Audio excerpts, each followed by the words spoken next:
العظيم استغفر الله العظيم استغفر الله العظيم أعوذ بالله من الشيطان الرجيم بسم الله الرحمن الرحيم السلام عليكم ورحمة الله وبركاته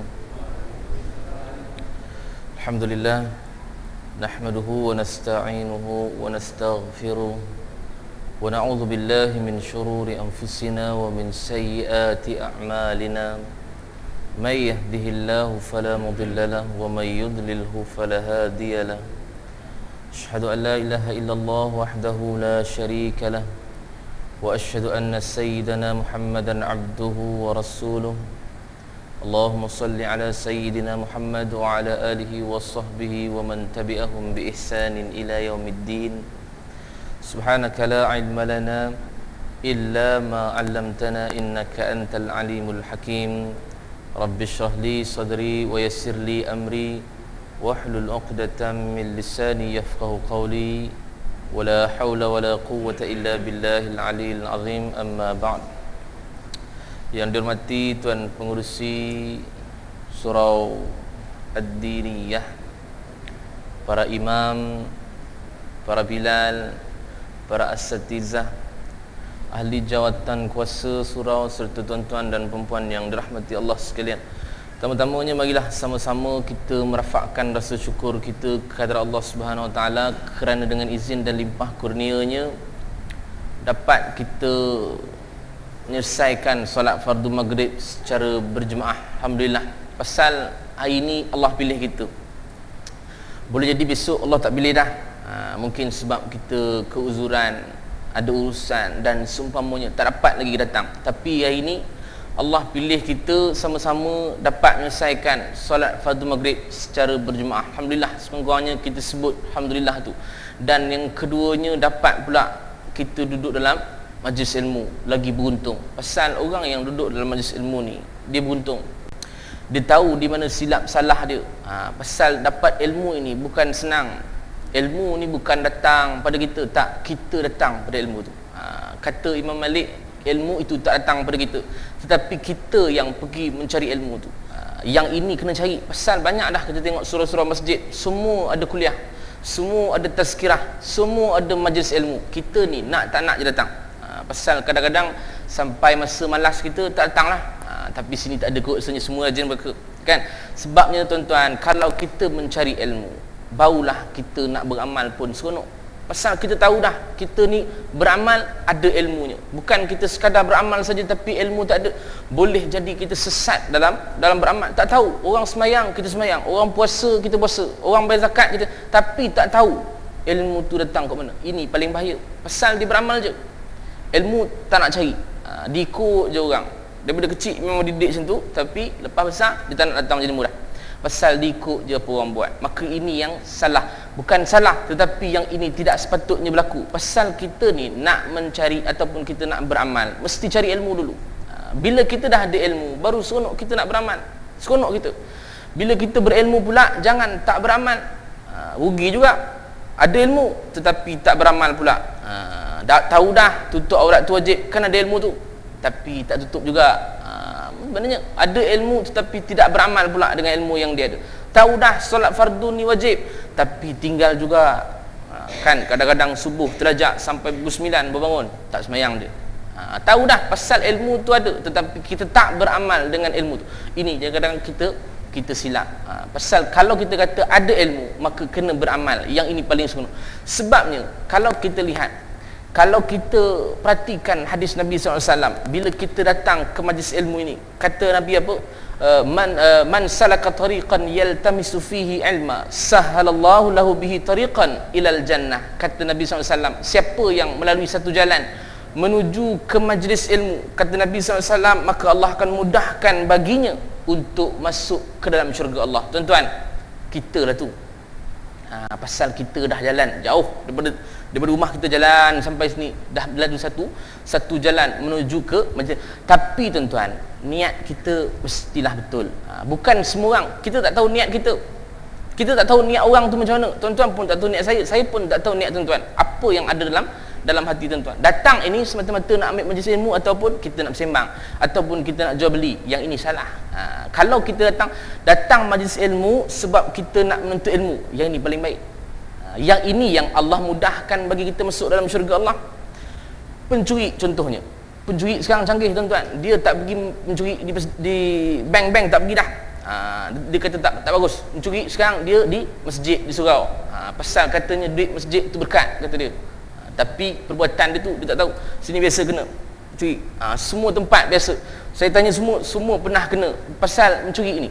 Pencuri ini kalau kita kata dia datang juga majlis ilmu, dia datang juga ke masjid, tapi takkan Allah mudahkan baginya untuk masuk dalam syurga Allah. Pasal niat itu dah berbeza. Pasal kalau kita datang ke majlis ilmu ini semata-mata untuk mendapatkan keredaan daripada Allah, semata-mata untuk memperbaiki ibadat kita, yang ini paling baik. Pasal ilmu ini kita kena jaga-jaga. Bukan sekadar kita datang saja, balik tak tahu apa-apa. Macam mana Allah nak mudahkan bagi kita masuk dalam syurga Allah? Tidak. Yang dimaksudkan oleh Nabi ini, yang mana Allah mudahkan baginya masuk ke dalam syurga Allah apabila dia berilmu, datang majlis ilmu, kemudian diambil ilmu tu, balik dia beramal pula dengan ilmu tu. Maka Allah akan mudahkan baginya dalam syurga pasal dia beramal dah. Kalau balik dia ambil ilmu ni tapi dia balik dia tak beramal, tak ingat apa pula ustaz tu kata semalam, tak ingat dah. Macam mana Allah nak mudahkan pasal tak beramal? Yang dikatakan mudah apabila dia berilmu kemudian dia beramal. Ini kita kata pasal ilmu ini penting. Memang penting untuk kita. Dunia kena ada ilmu, akhirat kena ada ilmu. Nak ilmu dunia, nak dunia dan akhirat pun kena ada ilmu. Maknanya kena cari ilmu jugalah macam mana pun. Apa cara sekalipun kena cari ilmu. Baik. InsyaAllah itu mukadimah saja. Kena kenalkan diri ke? Tak kenal maka tak cinta. Baik. Nama saya Izmir Faris. Isaac M-I-R. Izmir Faris. Dah tulis kat situ belakang. Boleh tengok nanti. Pasal kadang-kadang orang sebut nama saya ni salah. Dia sebut Ustaz Isnin pula. Kita pun risau, kita bukan Isnin. Mana Izmir Faris. Baik, saya tinggal di Gombak. Membesar di Gombak. Gombak Setia, di Balai Polis Gombak tu, Masjid Syakirin tu. Seberang dia ada Balai Polis Gombak, di area situlah. Di area situ. Rumah mak di atas Wangsa Melawati sana. Wangsa Murni, Wangsa Melawati. Kemudian sekolah semua di sana, di Gombak Setia. Menengah pun Gombak Setia. Kemudian sambung belajar di Kolej Komuniti Selayang. Kemudian sambung belajar lagi di UIA, ambil ke kos bahasa Arab 2 tahun yang singkat, yang pendek tu, kos bahasa Arab 2 tahun pendek. Kemudian sambung lagi belajar ambil pengajian Islam dalam Ijazah Sarjana Muda dekat Open University Malaysia. Sekarang mengajar ataupun bertugas di Sekolah Agama Kafar Taman Setia. Taman Setia ni sebelah Taman Melati. Kalau sebut Taman Setia orang tak apa nak familiar sangat. Mana pula Taman Setia? Kalau Taman Melati, tahu ustaz, kata dia. Sebelah Taman Melati tu ada satu taman, Taman Setia nama dia. Dalam tu ada satu sekolah rendah menengah satu, sekolah rendah agama satu. Situlah saya bertugas. Sesi petang saja, pagi free lah. Baik. Cukup dah, itu boleh nak tanya nanti tanya di luar lah. Baik, kita nak kongsi apa tuan-tuan hari ni? InsyaAllah malam ni kita nak kongsikan ada beberapa golongan, yang mana golongan ini didoakan para malaikat. Boleh jadi orang tahu dah, boleh jadi orang pun buat dah golongan ini, tapi kadang-kadang dia tak sedar. Yang dia buat itu sebenarnya dia tengah didoakan para malaikat. Pasal apa malaikat? Pasal malaikat ini doanya makbul. Dia hampir dengan Allah, dia dekat dengan Allah. Sebab tu kita ni kalau nak suruh orang berdoa pada kita, belum tentu dia istiqamah. Bolehlah kita suruh dia doa, tapi sehari 2 je, hari ketiga dia dah buat dah kuih, tukar lansir, beli sofa baru, dah tak ada masa dah nak doa, tak ingat dah. Tetapi ada makhluk yang sentiasa mendoakan kita selagi mana kita beramal dengan perbuatan yang Nabi sebutkan ini. Selagi mana kita beramal, selagi itulah malaikat ini sentiasa berdoa pada kita. Kalau tiap-tiap hari kita buat, tiap-tiap hari lah dia doakan pada kita. Ampunikan kita, sayangikan kita, segala doa itu malaikat doakan kepada kita. Janji kita istiqamah membuat pelakuan ini ataupun perbuatan yang Nabi sebutkan ini. Baik, kita nak lihat golongan yang pertama. Golongan yang pertama ni tuan-tuan, yang mana didoakan para malaikat ialah golongan orang yang tidur sebelumnya dia berwuduk terlebih dahulu. Orang yang tidur dalam keadaan bersuci, yakni berwuduklah sebelum tidur tu dia berwuduk terlebih dahulu. Daripada Ibnu Abbas radhiyallahu anhu dia berkata bahawa Rasulullah sallallahu alaihi wasallam bersabda, sucikanlah badan kalian, semoga Allah mensucikan kalian. Tidaklah seseorang hamba bermalam yakni tidur dalam keadaan suci kecuali para malaikat akan bersamanya dalam pakaiannya. Tidaklah ia membalikkan badannya sesaat pun ketika tidur malamnya kecuali malaikat akan berkata, Ya Allah, ampunilah hamba-Mu ini, sesungguhnya dia tidur dalam keadaan bersuci. Hadis riwayat At-Tabrani. Baik tuan-tuan, hadis ini awal-awal kita dah tahu dah. Awal-awal lagi Nabi doakan kita dulu dah. Sebelum malaikat doa tu, Nabi doakan kita dulu dah. Doa apa Nabi? Sucikanlah badan kalian, semoga Allah mensucikan kalian. Ini doa Nabi. Nabi doa terlebih dahulu pada kita. Bermakna kalau kita suci dulu, kemudian Allah akan sucikan kita. Sucikan apa tu Ustaz? Ni hati kita. Hati kita ini kotor. Banyak perkara-perkara yang duduk dalam hati kita ni. Hasad dengkinya, iri hatinya, apa lagi, macam-macam sifat mazmumah yang ada dalam. Tetapi kalau kita kata kita sentiasa berwuduk, maka Allah akan sucikan hati kita ini daripada perkara-perkara yang mazmumah tadi yang kita sebutkan tadi. Berwuduk tak semestinya untuk solat. Tak. Siapa kata berwuduk untuk solat? Tak. Islam ajar sebelum tidur pun berwuduk dulu. Sebelum tidur berwuduk dulu. Berwuduk tak semestinya untuk solat. Besok nak pergi kerja, berwuduk dulu. Sebab ini amalan tuan-tuan. Amalan inilah yang nak dibawa besok di hadapan Allah. Amalan inilah, walaupun nampak remeh-temeh je, tetapi amalan inilah yang nak dibawa besok di hadapan Allah. Besok nak pergi hantar anak sekolah, pergi berwuduk dulu.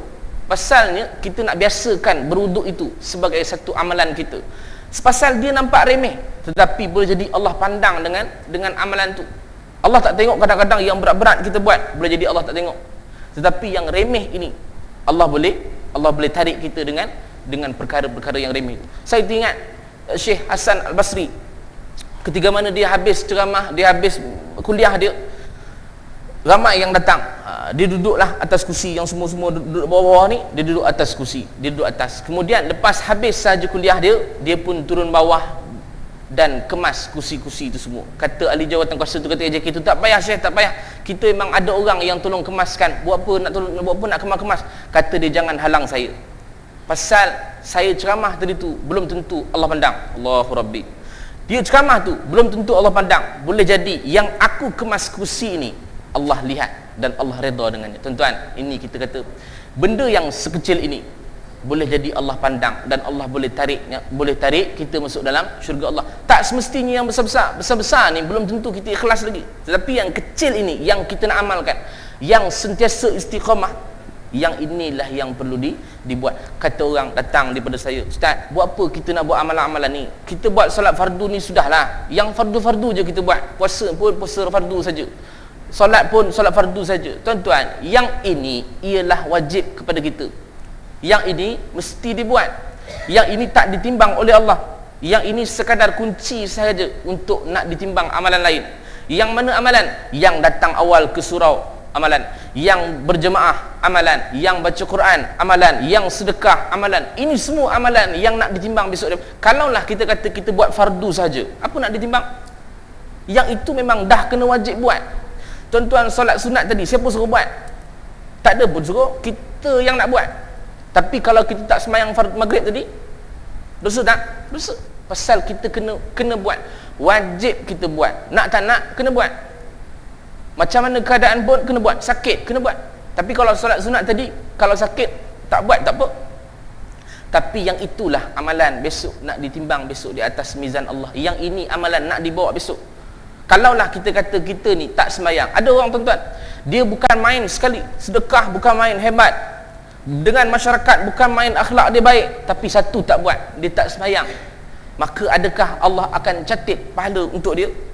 Tak adalah. Pasal solat ini ialah kunci kepada segala amalan yang kita buat. Kalau kita solat senyum pun dapat pahala. Kalau kita solat, kita tolak ranting di tengah jalan pun dapat pahala. Tuan-tuan, kunci dia solat saja. Orang kafir bukan tak ada yang baik. Orang kafir ada tak orang baik? Ada. Orang kafir pun banyak sedekah. Tu pemain bola tu, siapa pula nama dia? Cristiano Ronaldo. Dia sedekah di Palestin sana tuan-tuan, berapa juta. Dia tolong orang Palestin tu berapa juta tu. Nak cerita. Tapi tuan-tuan, adakah Allah catat pahala baginya? Tak. Pasal dia bukan Islam, tetapi dengan sifat Ar-Rahman Allah ini, Allah tetap balas juga. Pasal Allah ini pemurah. Allah tetap balas. Allah bagi dia murah rezeki, Allah bagi dia panjang umur. Tuan-tuan tengok gaji dia seminggu berapa juta tu, Allah ganti balik. Kalau kita seminggu sejuta, tak nak.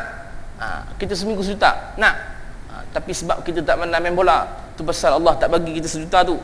Pandai main bola dulu. Sebab tu tuan-tuan, orang kafir pun Allah bagi, tetapi Allah tak catat pahala. Kita ni kalau kita Islam tak sembahyang, tak ada bezanya tuan-tuan. Tak catat pun pahala bagi kita pasal kita tak sembahyang. Wajib kepada kita untuk sembahyang, tetapi di mana kita kata untuk kita katakan amalan-amalan itu sekiranya kita tak sembahyang. Sembahyang inilah yang kena jaga dulu terlebih dahulu. Macam mana keadaan pun sembahyang kena jaga. Tetapi tuan-tuan, sembahyang ini bukanlah kita kata sekadar kita lepaskan saja tanggungjawab kita sebagai seorang Muslim. Tak. Sembahyang ini kita buatlah sehabis baik. Walaupun sembahyang itu sembahyang sunat. Biasa kita buat solat fardu je yang lebih-lebih, kan? Kalau boleh surah panjang kita baca. Tapi yang sunat kita tak buat pun panjang, kan? Yang qabliyah, ba'diyah, kalau boleh ringkas, lagi ringkas tu. Kalau qabliyah tu ada satu rakaat, dia buat satu rakaat tu. Sebab kita ni suka meringkas-ringkaskan, kan? Beruduk pun kita ringkas je, ambil wajib je. Sunat tak ada. Samalah dengan solat sunat, kita ambil yang ringkas saja. Nak cerita tu sah ataupun tidak? Sah, tak jadi masalah pun. Allah terima juga. Cukup 13 rukun solat, Allah terima. Tetapi layak ataupun tidak kita nak masuk dalam syurga Allah kalau dalam keadaan solat kita diambil remeh-temeh. Contoh tuan-tuan, SPM lah, peperiksaan SPM tu, Sijil Pelajaran Malaysia tu, dapat dia markah tapi tak tinggi, lulus sahaja. Sekarang markah lulus berapa tak ingat, 40% lulus, 40% lulus, tak gagal pun, tak ada merah pun dalam keputusan dia, lulus. Tetapi adakah dia layak untuk mendapat pekerjaan yang paling baik? Lulus, tapi ada tak layak? Belum tahu lagi tu. Kan? Belum tahu lagi tu. Pasalnya kita nak buat, biarkan kita kata amalan kita ni biar tinggi, walaupun benda tu sunat. Perkara sunat pun kita buat macam-macam habiskan. Surahnya, rukuknya kita baca, tahiyat akhir pun kadang-kadang kita sampai separuh je, kan?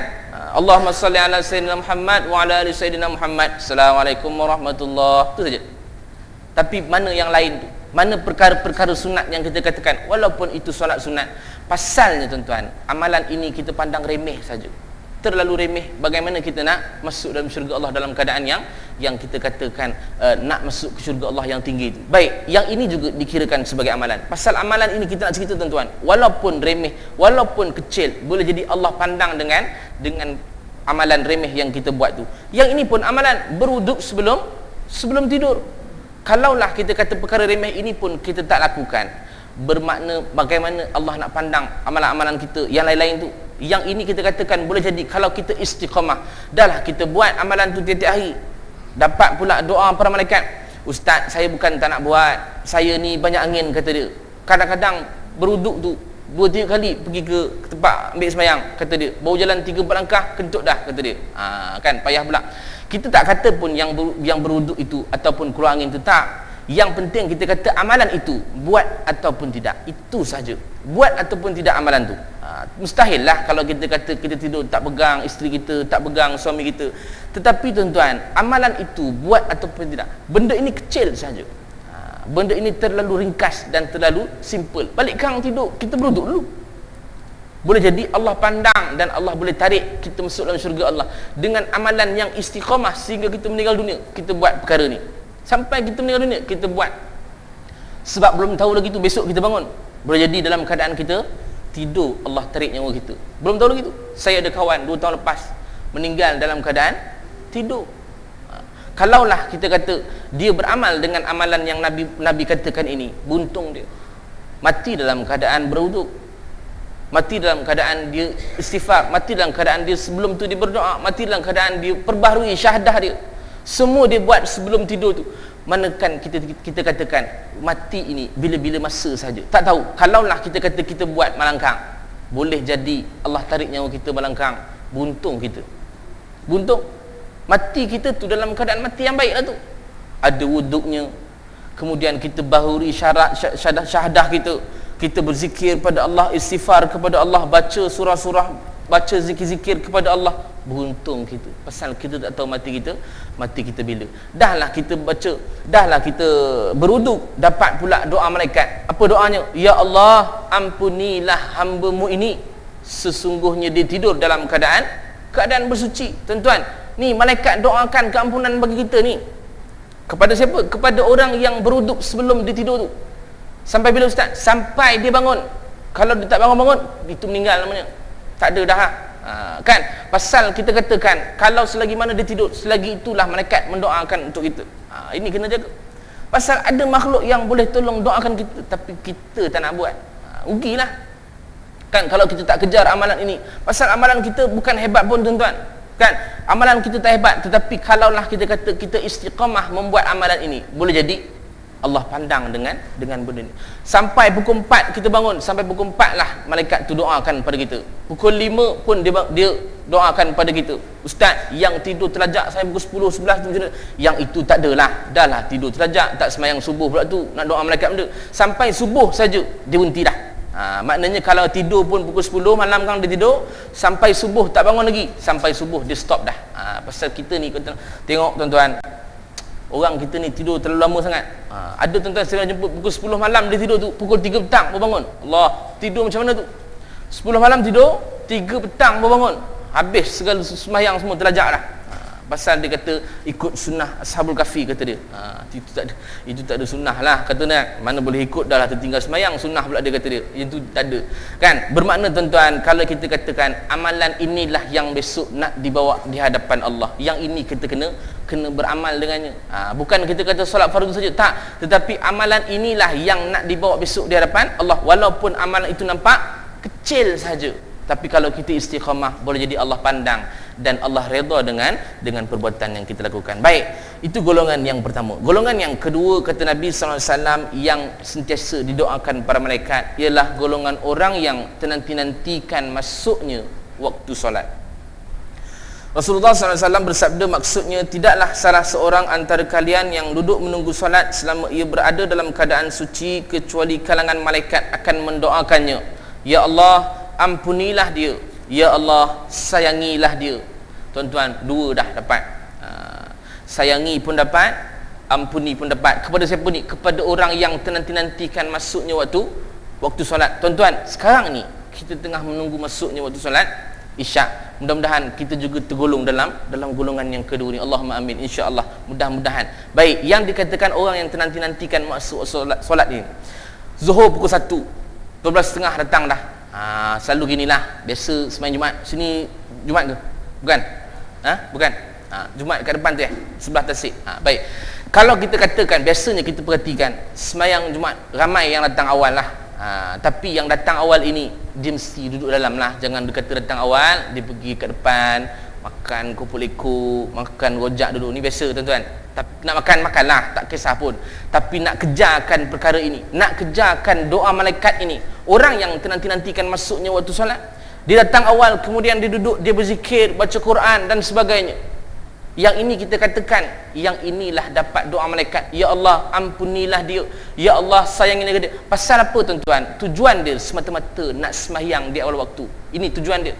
Kenapa orang nanti-nantikan masuk waktu solat? Pasal dia nak sembahyang awal waktu. Kalau kata nak sembahyang akhir waktu, tak ada kerja dia. Datang pukul 12.30, Zuhur pukul 1, sembahyang 3.30 Zuhur. Kan tak ada kena-mena tu. Makna tujuan dia mesti nak sembahyang awal waktu. Mesti nak sembahyang di awal waktu. Pasal apa tuan-tuan? Ini amalan yang paling terbaik kita buat. Pasal sahabat Nabi datang jumpa Rasulullah. Ya Rasulullah, apakah amalan yang utama yang aku kena buat dulu? Kata Rasulullah, as-salatu ala waktiha. Kata Nabi SAW, solatlah di dalam waktunya. Kata ulama, dalam waktunya ini sembahyang di awal waktu. Ini amalan yang utama. Kemudian apa ya Rasulullah? Wabil walidaini ihsana. Kata Nabi SAW, berbuat baiklah kepada kedua ibu bapa. Kemudian apa ya Rasulullah? Al-jihadu fi sabilillah. Kata Nabi SAW, jihad di jalan Allah. Tuan-tuan, Nabi bagi 3 amalan utama yang kita kena buat dulu. Jihad jatuh nombor 3. Yang pertama kata Nabi, solat di dalam waktunya. Mana sembahyang ini, sembahyang di awal waktu, bukan jihad.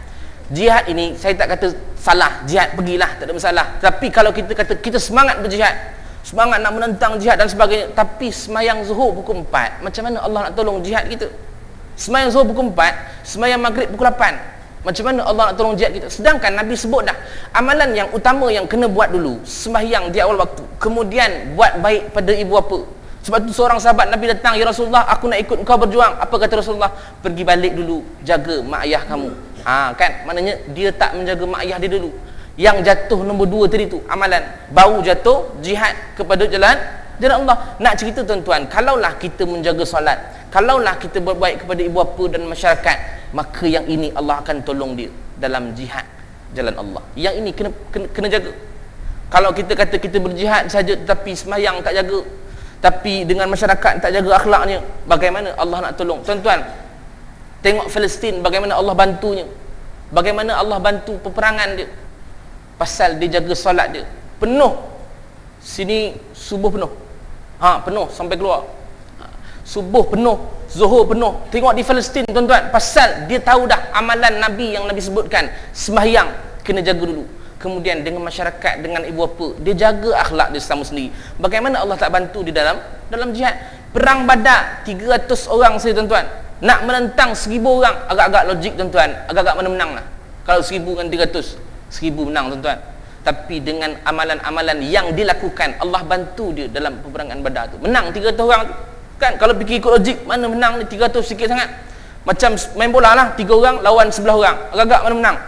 11 lah menang, pasal dia banyak orang, kan? Tapi kita nak cerita atas bantuan Allah, kita menang ni pun bukan sebab kita hebat. Jangan pula besok kita menang, hebatnya aku dalam peperangan. Tidak, peperangan yang menang ini semua atas kekuasaan Allah. Kalau Allah tak bagi menang, tak menang juga, walaupun kita hebat macam mana. Kalaulah kita kata begitu, pasal peperangan ini Allah yang bagi kemenangan pada kita, yang ini kena jaga. Sebab tu kita kata tujuan dalam peperangan untuk orang yang nanti waktu solat ini ialah sembahyang di awal waktu. Tuan-tuan, kita nak khusyuk dalam solat, salah satunya dia adalah sembahyang di awal waktu. Salah satunya sembahyang dia. Nabi cerita dah bagaimana nak khusyuk dalam solat. Khusyuk ni dia duduk dalam hati. Khusyuk duduk dalam hati, dia tak pergi tempat lain. Hati. Sebab tu kata Datuk Ismail Kamus, kalau kita berjalan, hati kita diam. Kalau kita berjalan tu bergerak-gerak kita kan, tangan bergerak, kaki bergerak, kepala gerak, hati kita ni diam. Tapi kalau kita kata kita diam, hati kita pula bergerak. Hati ni dia ada dua. Satu hati yang kita kata nampak jelas tu, yang fizikal nampak. Satu lagi yang rohani, yang tak nampak. Yang ini nak khusyuk ni, yang rohani tu tak nampak. Yang ini kata semua, kalaulah kita diam, bermakna hati kita berjalan. Sebab tu kalau kita tengok tuan-tuan, yang sembahyang ambil wuduk, kan, ambil wuduk, dia mesti buka jam dia letak atas tu. Tiba-tiba tak perasan tertinggal atas tempat wuduk tu. Dia berjalan, dia tak perasan pun ada jam, tak perasan.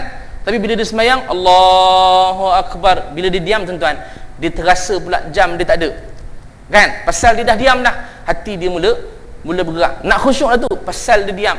Sampai situ dia kata Allah, tinggal pula jam dekat tempat wuduk. Jeling kanan, tengok-tengok ada pula orang ambil wuduk. Dia kata habis, hilang jam aku ni, kata dia. Sudah. Yang itu tak khusyuk dah. Pasalnya tuan-tuan, kita nak ceritakan bila kita diam, bermakna hati kita pula bergerak. Sebab Nabi sebut dah peringkat yang paling bawah dalam khusyuk. Paling bawah sekali ni, paling bawah dalam khusyuk. Satu hari Nabi masuk ke dalam masjid, Nabi lihat seorang lelaki sedang sembahyang.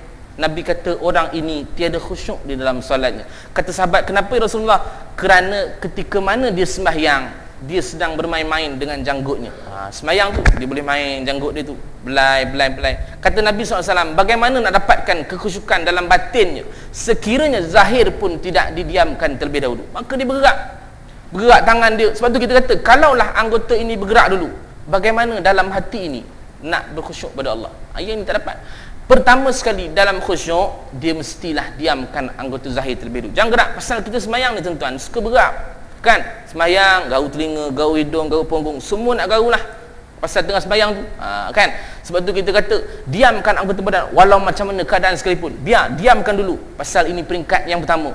Dia pun diam, Allahu Akbar, diam, tiba-tiba nyamuk pula datang gigit pipi dia. Sudah, kata ustaz jangan gerak, dia pun tak gerak tuan-tuan, sampai salam, tiba-tiba bengkak pula pipi dia pasal nyamuk gigit. Tapi tak apalah, sebab kan kita nak dapatkan khusyuk tu. Khusyuk di peringkat yang pertama, dia mesti diamkan anggota badan terlebih. Naik lagi tuan-tuan, kata Nabi SAW, kata Imam Al-Ghazali, bagaimana nak dapatkan kekhusyukan? Dia mestilah sembahyang di awal waktu. Kita sebut tadi dah, sembahyang awal waktu dia akan mendapatkan kekhusyukan. Pasal apa? Kalau sembahyang di akhir waktu, pukul 8 baru nak sembahyang. Sekarang Isyak awal dah 8.17.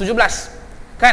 Kalaulah kita kata pukul 8, yalah pasal dia belum habis tengok cerita tu. Pukul 8 baru dia sembahyang. Pukul 8 tu baru nak sembahyang. Agak-agak tuan-tuan, dia tengah hukuk tu tiba-tiba dia terfikir, kalaulah azan Isyak kang, bagaimana pula solat aku, kata dia. Satu hal, maknanya dah datang khusyuk dah. Kalau kita sembahyang awal waktu, azan Zuhur sembahyang, azan Maghrib sembahyang, azan Isyak sembahyang, kita nak fikir apa lagi dah? Pasalnya kita sembahyang di awal waktu.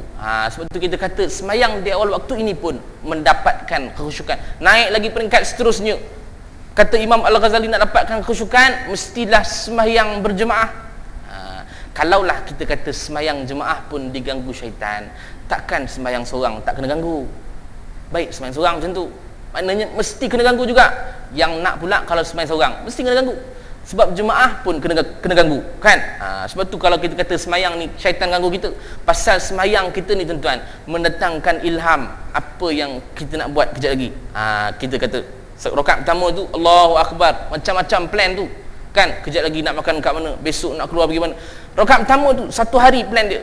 Belum rakaat kedua tu. Rakaat kedua dah hari kedua, hari ketiga dah. Pasal tu kita kata sembahyang itu mendapatkan ilham pada kita apa yang kita akan buat. Sebab tu tuan-tuan, kalau kita sembahyang jemaah ni, nanti kita akan sebutkan bagaimana nak dapatkan jemaah ataupun saf yang paling terbaik supaya syaitan tak masuk kejap lagi. Sebab tu kita kata yang jemaah ini datanglah untuk jemaah, pasal yang ini pun boleh mendapatkan kekhusyukan. Naik lagi peringkat seterusnya tuan-tuan, kita ni tak faham bahasa Arab, kan? Yang kita faham pun ananta, ialah dia pun baru belajar bahasa Arab, dia pun nak cakap lah ananta. Tuan-tuan, itu pun tersilap. Pasal dia baru belajar itu saja. Nak cakap dengan orang ananta tu, satu hari tu dia nak tanya haji tu nak pergi mana, tapi dia nak cakap lah ananta, itu pun tertukar tuan-tuan. Dia nak tanya haji nak pergi mana, dia tanya haji pergi mana. Assalamualaikum haji, anak nak pergi mana, kata dia. Pula dah haji tu pun pening. Haji tu pun pening, anak nak pergi mana pula, suka hati hantarlah nak pergi mana, pasal dia tanya diri dia. Dia pun pening. Pasal tuan-tuan nak cerita, kita ni tak faham bahasa Arab. Kalaulah kita kata tak faham bahasa Arab, baik, ini peringkat yang paling bawah, jangan pula kita buat sampai meninggal dunia. Ada juga usaha untuk nak fahamkan apa benda yang ada dalam bacaan solat kita tu. Yang pertama sekali, kita kena bayangkan apa yang kita sebut tu. Bismillahirrahmanirrahim. Kita bayangkan yang keluar tu, Alhamdulillahi Rabbil Alamin. Kita bayangkan dia keluar, itu khusyuk lah tu. Itu khusyuk di peringkat awal ni. Maknanya dia kena belajar lagi supaya dia boleh faham apa yang dia baca tu. Ar-Rahmanir-Rahim, dia bayangkan. Maka kalau bayang itu, itulah kekhusyukan. Naik lagi peringkat seterusnya, maka dia kena faham daripada takbiratul ihramnya sampai salam, dia kena faham segala apa yang disebutkan tu. Pasal dalam tu ada pujian, ada doa, semua ada dalam tu. Maka kalau kita tak faham, ugilah. Sebab tu kita kata naik peringkat seterusnya, dia kena faham dulu apa yang dia disebutkan. Naik lagi peringkat seterusnya, ihsan nama dia. Tuan-tuan, ihsan apa? Kata Nabi SAW, anta'budallaha ka'annaka tarahu fa illam takun tara fa innahu yaraka. Kata Nabi SAW, ihsan itu beribadatlah kamu kepada Allah seolah-olah kamu nampak Allah di hadapan, tapi sekiranya kamu tak nampak Allah, yakinlah fa innahu yaraka, Allah sedang melihat kamu. Ihsan ni payah orang dapat, susah. Pasal ihsan ini susah orang nak dapat. Pasal kita khusyuk pun tak dapat. Daripada awal tadi kita kata dah, tak dapat lagi kekhusyukan dalam zahirnya, tak faham lagi apa yang kita baca, yang itu tak boleh dapat ihsan. Tapi Imam Al-Ghazali sebut ihsan ini umpamanya sebagaimana, kata Imam Al-Ghazali, ketika mana khatib sedang baca khutbah ni, semua orang duduk di tengah-tengah mendengar khutbah khatib, tiba-tiba kita datang, buka pintu, kemudian masuk nak semayang sunat, tiba-tiba ada 1-0 di hadapan, kita pun berdiri, kita semayang. Tuan-tuan, kata Imam Ghazali, ketahuilah yang itu, dan pada ketika itu solat kita lah yang paling terbaik yang kita pernah buat. Pasal apa? Pasal kita yakin bahawa semua orang dalam masjid tu sedang pandang kita. Tu nama dia ihsan. Tapi tuan-tuan, jangan tak ada kerja pula semayang kang, orang pandang kita ni, kita buat betul-betul. Bukan macam tu. Diumpamakan seolah-olahnya Allah pandang kita. Dia punya rukuk tu bukan main lurus, kan? Dia punya sujud tu pula, 7 anggota tu sujud ke kiblat. Kalau tak ada orang pandang dia, boleh bersilang tu kaki tu, boleh buat peace lagi. Sebab tu kalau kita tengok yang ini diibaratkan sebagai ihsan, pasal dia yakin bahawa ada orang memerhatikan dia. Yang ini kita ibaratkan sebagai Allah yang mematikan. Pasal tu ihsan ini jarang orang dapat, susah sangat. Sebab tu kita kata nak dapatkan peringkat ihsan, diamkan anggota badan, kemudian dapat faham apa, naik balik peringkat ihsan. Dan dia ada lagi atas, yang ini tak payah bahas lah. Pasal ihsan pun kita susah dapat, naik atas lagi gang pingsan pula kita. Baik, kita cukup ihsan dulu, nanti kita akan uraikan lagi. Sebab tu kita nak tengok peringkat-peringkat khusyuk terlebih dahulu. Baik, orang yang nanti-nantikan masuknya waktu solat ini, dia adalah tujuan untuk sembahyang di awal waktu. Sebab tu kita kata tadi tuan-tuan, datang awal dan duduklah dalam masjid, zikir, baca Quran dan sebagainya, supaya dia dapat doa malaikat tu. Apa doanya? Ya Allah, ampunilah dia, ya Allah, sayangilah dia. Sampai bila tu? Sampailah masuk waktu. Datang awal tu 12.30 datang, sampai azan zuhur, sampai situlah malaikat. Setengah jam malaikat doakan untuk dia, ampuni dia, sayangi dia, ampuni dia, sayangi dia, sampai dia azan. Tak cukup lagi. Bukan senang tu. Sebab tu kalau kita datang lagi awal, lagi bagus nak. Pukul 10 datang, kan, sembahyang Jumaat pukul 1, 3 jam dia duduk situ, lalah tu tidur dia. Bimbang pula kita. Baik, yang itu golongan yang kedua. Kita pergi golongan yang ketiga, masih lagi dalam bab salat lagi. Golongan yang ketiga kata Nabi SAW ialah golongan yang berada dalam saf hadapan sembahyang jemaah. Nu'man bin Bashir radhiyallahu anhu berkata, aku mendengar Rasulullah SAW bersabda, maksudnya sungguhnya Allah dan para malaikatnya berselawat ke atas orang yang berada pada saf pertama atau yang ada di barisan-barisan pertama. Baik, kita tahu dah, yang paling terbaik sekali ialah yang duduk ataupun berada di saf paling hadapan. Bukan imam memang depan, tapi kita kata belakang imam, maknanya yang pertama daripada imam tu. Ini saf yang paling utama. Pasal kata Nabi SAW, innallaha wa malaikatahu yusalluna ala saffil awal. Allah dan para malaikat berselawat kepada orang-orang yang berada di saf paling hadapan. Tuan-tuan, yang ini ada kaitannya dengan golongan nombor 2 tadi. Golongan nombor 2 tadi apa? Orang yang nanti-nantikan masuknya waktu solat. Sebab tu kalau kita kata orang yang nanti masuk solat, jangan pergi duduk kat belakang-belakang, terus pergi depan. Ini kadang-kadang kita tengok datang awal, dia pergi cop kat tiang tu, duduk kat tiang, baring kejap, bukan baring, mana relax lah, baring kan susah pula, mana relax situ, zikir, baca Quran, tidur pula. Kan bila bangun, bila Bilal qamat dah, Allahu Akbar, baru bangun, khutbah habis semua tak dapat dengar dah. Ni kata rugi, tapi dapat pahala tak? Dapat juga, pasal dia duduk dalam masjid. Tapi jangan tak ada kerja pula, nanti tidur pula. Baik, sebab tu kita kata yang golongan kedua ini dia ada kaitannya dengan yang ketiga. Datang awal, kemudian duduk terus di hadapan. Sebab yang paling terbaik ialah saf yang paling hadapan. Yang ini kita sebutkan, yang paling terbaik ialah saf paling hadapan. Yang kedua, tiga, keempat ni macam mana Ustaz? Yang ini pun terbaik juga. Jangan pula tuan-tuan tak ada kerja, besok datang penuh dah depan, semayang kat rumah lah kata dia. Jangan pula gitu. Pasal yang paling baik yang ke depan. 2, 3, 4, 5 pun baik juga, dapat juga pahala jemaah. Tetapi sebab tu kita kata, kalau nak dapat saf yang paling terbaik, datang awal. Datang awal, kemudian terus duduk depan. Ini lambat, kan? Dah lah lambat nak duduk depan, sebab tu dia sibuk makan pisang kat luar. Biasa Jumaat makan pisang kan, sini pisang ke apa? Ke buah lain. Kita pun pelik, daripada kecil sampai sekarang masih lagi pisang tak berubah. Tukarlah buah lain, kan? Durian ke, barulah orang semua keluar pula. Sebab tu tuan-tuan, kalau kita lambat, tak payahlah gerak ke depan dah, pasal penuh dah depan tu. Kalau kita lambat, duduk belakang aja. Kalau nak depan, datang awal. Datang awal, dapat pula doa malaikat, ampunilah dia, sayangilah dia. Duduk depan pula, dapat pula Allah dan para malaikat berselawat pula kepada orang yang berada di saf pertama. Yang ini kita kata amalan kadang-kadang kita tengok amalan ini nampak remeh je, tapi orang tak buat pasal orang tak tahu apa yang ada dekat saf pertama tu. Kata Nabi SAW, kalaulah orang tahu apa keistimewaan yang ada dalam saf pertama, orang akan cabut undi. Hari ni siapa, besok siapa, lusa siapa, minggu depan siapa, sebab nak dapatkan kelebihan yang ada pada saf pertama. Sebab orang tak tahu. Sebab tu kalau kita tengok orang yang bangun, tiba-tiba ada 1-0 di hadapan, dia tak bergerak ke depan. Apa kerja dia tuan-tuan? Dia boleh senyum ke orang sebelah tu, sila kata dia. Kita lah tu. Pasal apa tak nak pergi depan? Pasal kita tak tahu kelebihan yang ada kat depan tu. Yang peliknya, sebelah dia pun silakan balik, habis siapa nak gerak ke depan? Kan? Maknanya dua-dua tak nak ke depan. Pasal dua-dua tidak tahu. Kalaulah tahu tuan-tuan, penuh masjid, penuh surau. Sebab orang tak tahu apa yang ada kelebihan yang ada pada saf pertama. Ini kita katakan orang yang berada pada saf hadapan, dia akan mendapat selawat daripada Allah dan para malaikat. 2, 3, 4, 5, 6 ini baik. Jangan pula kita bimbang. Kita kata 2, 3, 4 ni baik. Kalau dia kata 5, ada kosong di hadapan, gerak ke 4, 5 lagi baik pada 4 lagi baik pada 5. Gerak lagi ke depan, 3 lagi baik pada 4. Gerak lagi ke depan, 2 lebih baik pada 3. Yang paling terbaik ialah yang paling hadapan sekali. Ini kita sebutkan. Baik, yang ini untuk muslimin.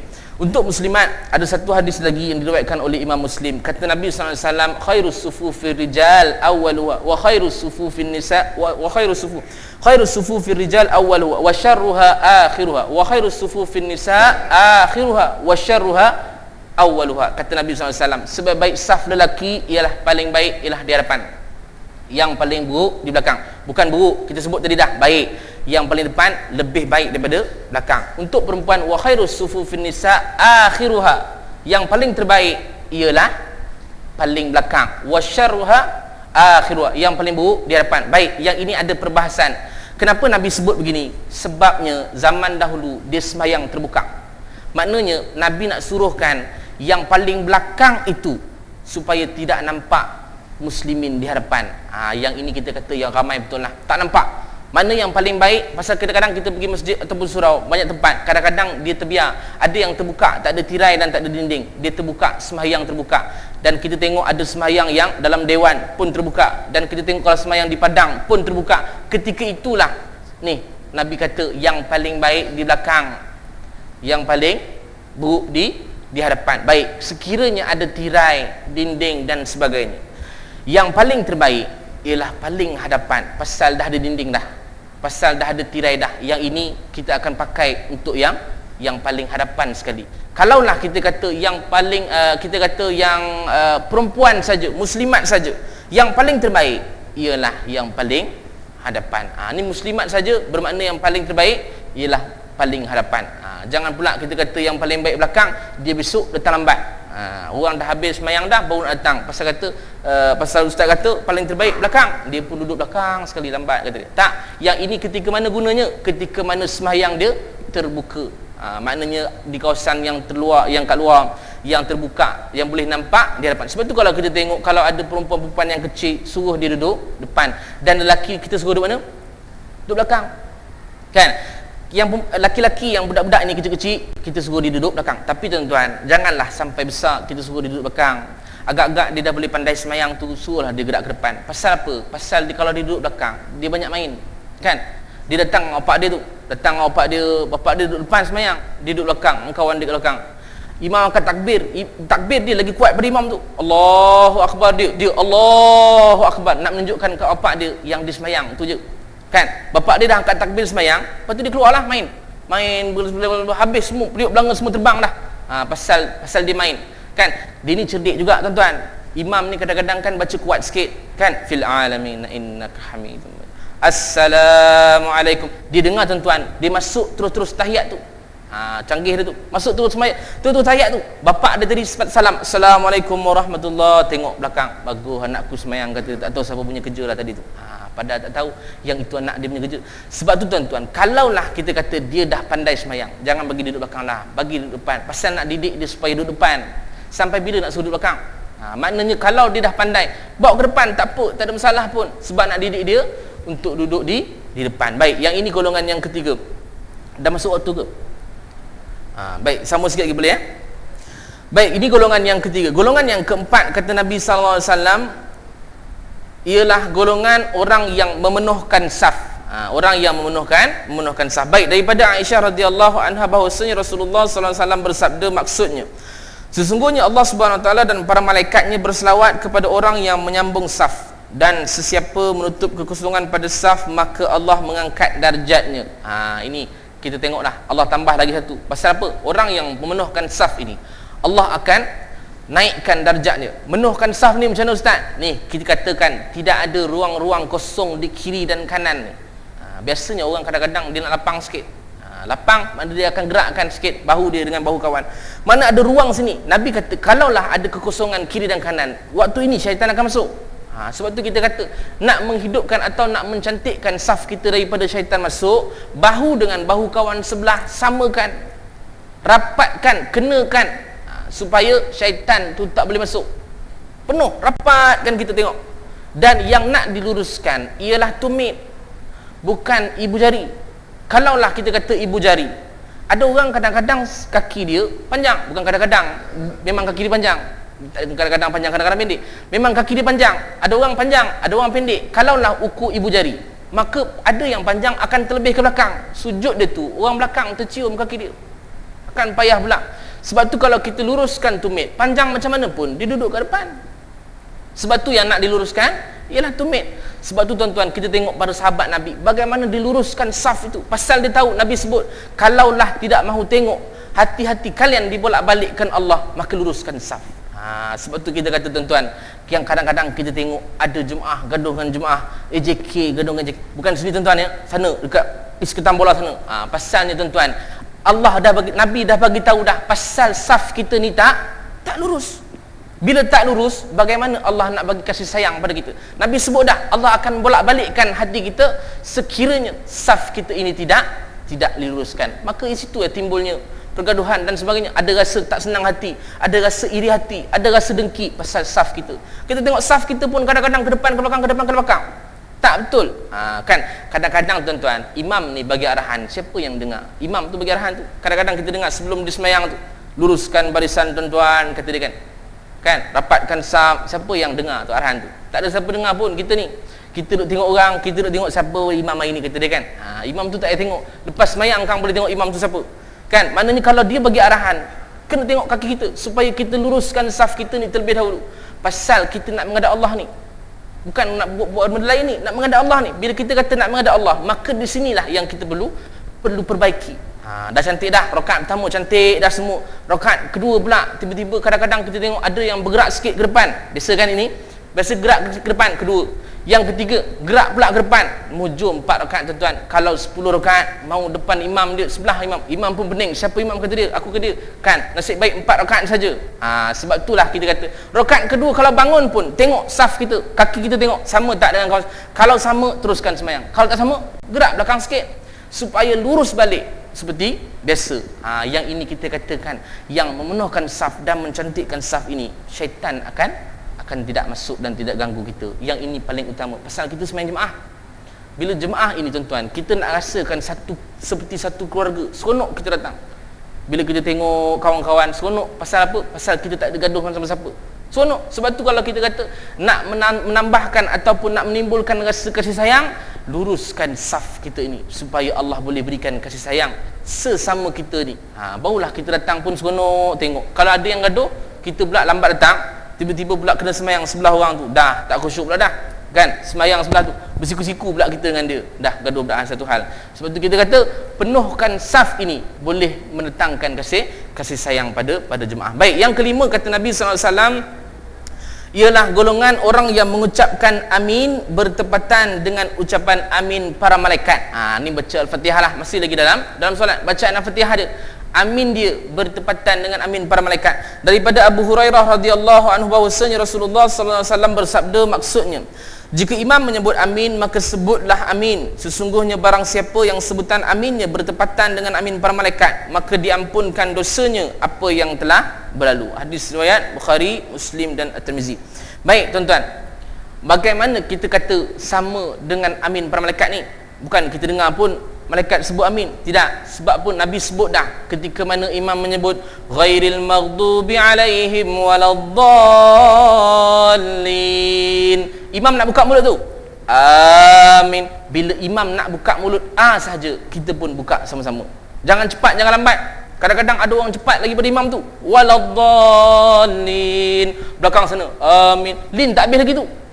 Dia nak kerja apa pun tak tahu, nak kejar macam mana pun dia mesti tunggu imam habis salam dulu baru dia boleh keluar. Pasal sembahyang jemaah kan, dia cepat macam mana pun kena tunggu imam. Pasal kita katakan bagaimana nak dapatkan amin bertepatan dengan amin para malaikat ini, ketika mana imam buka mulut amin tu, waktu itulah malaikat juga sama-sama mengaminkan Fatihah imam kita. Maka yang itu bertepatan dengan amin para malaikat, maka sama-samalah kita sebutan amin, biar bergegar surau kita tu, gugur semua kipas-kipas semua ni, biar bergugur. Pasal apa? Amin tu sama-sama. Bila sama, kita pun rasa seronok dengar. Amin. Allah makbulkanlah doa kita. Sebab tu kita kata jangan cepat, jangan lambat. Baik tuan-tuan, yang ini kita tak bimbang sangat. Yang kita bimbangnya apabila kita terlebih daripada imam yang rukun fi'li punya. Rukun fi'li tahu rukuk, sujud, iktidal dan sebagainya. Dia lebih dahulu daripada imam. Yang ini ada ancaman daripada Nabi SAW. Kata Nabi SAW, amma yakhshal ladzi yarfa'u ra'sahu qabla al-imam ayyuhawilullahu ra'sah himar. Kata Nabi SAW, tidak takutkah orang-orang yang mengangkat kepalanya sebelum daripada imam? Maksudnya imam rukuk, dia rukuk dulu pada imam. Imam iktidal, dia iktidal dulu pada imam. Yang ini kata Nabi, ayyuhawilullahu ra'sah himar. Kata Nabi, esok di akhirat Allah akan tukarkan kepalanya dengan kepala keldai. Tuan-tuan, ini kita ni pagi-pagi selalu tengok cermin, sikat rambut, hamster muka kita, kita katakan besok kalaulah kita kata kita beramal dengan perbuatan ini, besok tak ada dah muka kita jadi muka keldai. Tuan-tuan, kenapa kita nak lebih dulu pada imam? Imam tu baru nak iktidal je, sami Allahu liman hamidah, rabbana lakal, Allah, baru Allah je, kepala jemaah belakang tu dah kat bawah dulu dah. Dia dulu pada imam. Yang ini ada ancaman daripada Nabi. Jangan buat tuan-tuan, biarlah kita tunggu imam. Kan ada kadang-kadang pun sama-sama imam pun ada. Imam gerak, dia gerak pasal dia duduk belakang imam, nampaklah, bukan sini tuan-tuan ya, sana dia geraklah, mana sama. Imam bergerak, dia bergerak. Imam bangun, dia bangun. Imam sujud, dia sujud. Sama semua. Dah tak tahu mana imam dah, dia ke imam. Ni kita tak tahu. Pasalnya kita tunggulah imam. Apa salahnya kita tunggu imam? Allahu Akbar, imam tu habis baru kita turun, kan? Pasal dia imam, kita dah wakilkan dia sebagai pemimpin, kita ikutlah dia. Imam rukuk, kita rukuk. Imam tidal, kita tidal. Imam sujud, kita sujud. Imam kentut, jangan semua kentut pula, habis batal semua orang. Yang itu jangan ikut, yang rukun fi'li saja. Maka yang ini golongan yang kelima, mengucapkan amin bertepatan dengan amin para malaikat. Baik tuan-tuan, golongan yang keenam, boleh ya, last. Pasal dalam kitab ni dia ada 11. Kalau saya huraikan 11, pukul 11 baru balik.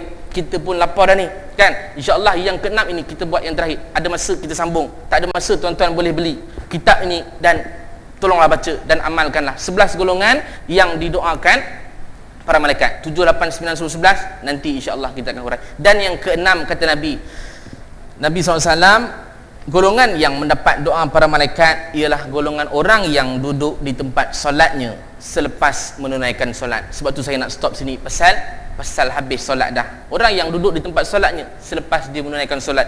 Rasulullah SAW bersabda, maksudnya para malaikat itu berselawat ke atas salah seorang daripada kalian selama dia masih tetap di tempat duduknya yang menjadi tempat solat. Mereka mengucapkan, ya Allah, sayangilah dia. Ya Allah, berikanlah keampunan kepadanya. Ya Allah, ampunilah dia selama dia tidak mengganggu dan tidak berhadas. Hadis riwayat Al-Bukhari dan Muslim. Baik tuan-tuan, kita ni lepas habis semayang, jangan terus bangun, kan? Biasa berlaku Jumaat lah, kan? Tapi bukan dalam, biasanya yang di luar tu, di tepi kasut tu, dia semayang, salam je, Assalamualaikum warahmatullahi, Assalamualaikum warahmatullahi, terus cabut. Istighfar tak ada, zikir tak ada, doa pun tak ada, terus tak tahu bagaimana, tak tahu lah. Kan? Kita husnuzan lah, mungkin ada hal dan sebagainya. Tapi tuan-tuan, kalau husnuzan pun Allah bagi kita masa 24 jam.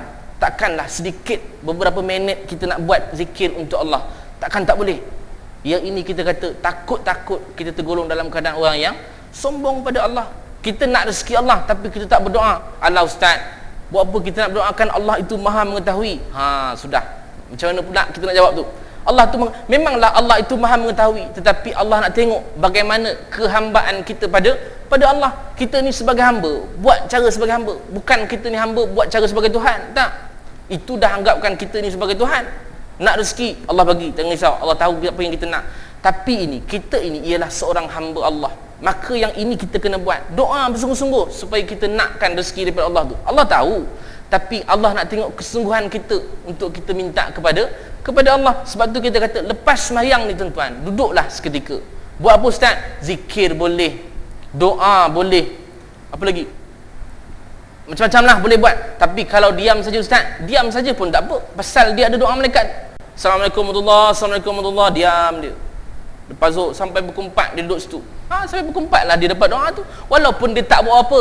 Sebab tu kita kata yang tak buat apa-apa pun dapat doa, selagi mana kata Nabi, dia tidak mengganggu dan tidak berhadas. Maksud mengganggu ini, dia tidak mengumpat, tidak mencela, tidak maki hamun orang, dan selagi mana dia berhadas, selagi itulah malaikat mendoakan dia. Tapi rugilah kalau kita diam sampai asar kata tak buat apa. Yang kita nak kena buat ialah zikir, doa dan sebagainya. Pasal kadang-kadang kita terlepas pandang tuan-tuan, Ada zikir-zikir yang lepas sembahyang Nabi ajarkan supaya apa? Kita masuk dalam syurga Allah tanpa ada apa-apa dah. Kata Nabi SAW, sesiapa yang membaca ayat kursi selepas daripada sembahyang, maka tak ada halangan lagi untuk dia masuk ke dalam syurga Allah kecuali mati saja halangan dia. Tak ada apa dah. Apa yang halang dia? Kematian saja. Dia mati besok masuk syurga. Pasal apa? Amalan yang dia buat tu. Ini kita kata amalan. Kalaulah dia istiqamah dan start pada isyak ni sampai dia meninggal dunia, amalan ini sentiasa betul-betul, boleh jadi Allah pandang amalan ini dan Allah tarik kita masuk dalam syurga Allah dengan sebab amalan kita membaca ayat kursi saja. Yang ini kadang-kadang kita terlepas menang. Kalaupun kita kata imam tak baca, tak apa, kita bacalah. Kan? Imam tak baca, kita baca. Boleh, tak ada masalah. Pasal nak katakan amalan itu buatlah macam mana pun. Pasal ini tak ada halangan lagi dah. Baca tak ada halang lagi masuk syurga. Yang halang ialah kematian saja. Ada lagi zikir-zikir yang kita kata subhanallah subhanallah subhanallah 33 kali, alhamdulillah 33 kali, Allah akbar 33 kali, sambung dengan la ilaha illallah wahdahu la syarikalah sampai habis. Kata Nabi SAW akan diampunkan dosanya. Kalaupun seumpama banyak dosanya seperti pasir di pantai, banyak tu tuan-tuan, habis dosa kita. Ini dosa-dosa kecil tuan-tuan. Kalau dosa besar dia kena taubat dosa. Yang kita kata dosa-dosa kecil saja. Pasal kita kan dia sebut dosa. Kan Nabi sebut kullu bani adam khata'un. Yang kita ini sentiasa melakukan dosa, tapi yang paling baik segera bertaubat. Kita keluar kang buat dosa dah. Kan? Balik kang duduk kat traffic light tu merah pula, kita berhenti dalam kereta. Tiba-tiba motor pula datang seorang kat depan. Perempuan tu bawa pakai pula ketat-ketat. Kita tak tengok, rugi pula kita. Nak cerita tuan-tuan, yang ini kita kata sentiasa melakukan dosa, tapi yang paling terbaik dia segera bertaubat pada Allah. Yang ini kita kata banyak dosa pun kalau kita buat sentiasa sembahyang fardu, kita buat zuhur, kita buat asalkan kita buat lagi, Allah ampunkan segala dosa kita. Berapa jam? 2 jam, 3 jam, agak-agak banyak ke dosa kita buat 3 jam tu? Allah ampunkan dosa yang kecil-kecil. Asal sampai maghrib agak-agak banyak tak dosa kita buat, maghrib pun kita beramal dengan amalan ini, maka yang ini kita katakan takkanlah Allah tak ampunkan dosa kita selagi mana kita beramal dengan zikir-zikir yang Nabi ajar ni. Ini kita katakan. Pasal apa tuan-tuan? Kita ini tak nampak pun iman seseorang. Tak nampak. Saya tak nampak iman tuan-tuan. Tuan-tuan pun tak nampak iman saya. Tapi Nabi sebut dalam sebuah hadis, bagaimana nak melihat iman seseorang? La yastaqimu imanu abdin hatta yastaqima qalbuhu wa la yastaqima qalbuhu hatta yastaqima lisanuhu. Kata Nabi, tidak lurus, tidak cantik iman seseorang hamba itu sehingga cantiklah apa yang ada dalam hati dia.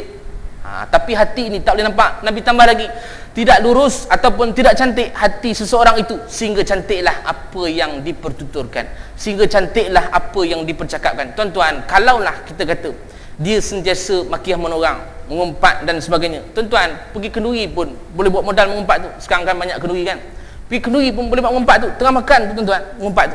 Nampak pengantin lalu tengah makan tu, ya Allah gemuknya kata dia. Itu pun boleh jadi tuan-tuan modal mengumpat hari tu. Cukuplah. Pasalnya tuan-tuan, kita ini sentiasa melakukan dosa. Sebab tu tuan-tuan, yang melambangkan kita punya keimanan ialah percakapan kita. Kalau baik, maka baik iman kita. Kalau tak baik, maka tak baiklah iman kita. Kalau sentiasa berzikir lepas sembahyang itu, tuan-tuan agak-agak rasa iman kita bagaimana? Dia sentiasa bercakap benda-benda yang betul, dia sentiasa bercakap benda-benda yang benar, sentiasa lidah ini dibasahkan dengan zikrullah. Maka kalau kita kata begini, takkan iman dia tak baik. Tuan-tuan, banyak ustaz-ustaz buat zikir CD dah, belilah. Kadang-kadang dalam kita tu kan jam, pasang situ, kemudian kita dengar zikir-zikir, kita ikut sekali zikir sama-sama dia. Hasbi Rabbi Jallallah ma fi qalbi ghairullah Nur Muhammad sallallahu la ilaha illallah. Tenang tak tuan-tuan? Tenang. Sebab tu kita kata kalau dalam kereta tu pasang zikir, tenang kita. Ini kalau kita pasang heavy metal, Allahu Akbar, kepala pun kiri kanan, orang yang sebelah dia pun tengok apa budak penyakit dia ni. Pasal kita nak pergi karaoke, duit tak ada, tu pasal nyanyi dalam kereta tuan-tuan. Sebab tu kita kata, kalaulah kita kata yang kita lafazkan ini perkara baik, maka iman kita pun baik. Kalau kita buat perkara-perkara yang buruk, yang ini tidak melambangkan iman kita ni baik. Maka tuan-tuan, ada 6 golongan dah kita kongsikan pada hari ini. Tuan-tuan balik beramallah, dan jangan stop sampai di sini, dan sebarkan kepada orang yang tak datang. Pasal orang yang tak datang tu, kata Nabi SAW dalam khutbah terakhir dia, sampaikan kepada orang yang tak datang. Boleh jadi yang tak datang itu lebih faham daripada yang Daripada datang, sebarkanlah tuan-tuan. Pasal apa? Kita ini bila dah mati, amalan kita, pahala kita tak boleh buat dah. Tapi kata Nabi ada 3 pahala yang ada 3 amalan yang berterusan sampai kiamat walaupun kita mati dah. Salah satunya ilmu yang tafa'ubi, ilmu yang bermanfaat kita sebarkan pada orang. Jangan kita kedekut ilmu. 6 golongan ini balik tuan-tuan, sebarkan pada keluarga, sebarkan pada saudara mara, sebarkan pada sahabat, bagi kita sama-sama dapat saham pahala tu. Pasalnya kita amalan tak cukup, tapi kalau kita sentiasa buat perkara-perkara begini, maka nanti esok Allah akan jalankan pahala amalan kita ini terus sampai masuk dalam kubur walaupun kita dah meninggal dunia. Ada 6 golongan, tuan-tuan bawa baliklah beramal. Tak boleh bawa 6, bawa 5 tuan-tuan. Tak boleh bawa 5, bawa 4. 4 pun banyak ustaz. 4 pun banyak, bawa 1 pun cukuplah supaya tuan-tuan boleh beramal walaupun 1. Saya pun dapat manfaat, tuan-tuan pun dapat manfaat. Saya secukup sekadar itu dulu, mudah-mudahan ada manfaat. Aqulu qawli hadza wa astaghfirullahal azim li wa lakum. Assalamualaikum warahmatullahi wabarakatuh. A'udzubillahi minasyaitonir rajim. Bismillahirrahmanirrahim. Alhamdulillahi rabbil alamin wassalatu wassalamu ala asyrafil anbiya'i wal mursalin wa ala alihi washabbihi ajma'in. Allahumma faqihna fid din wa 'allimna ta'wil wahdinas siratal mustaqim.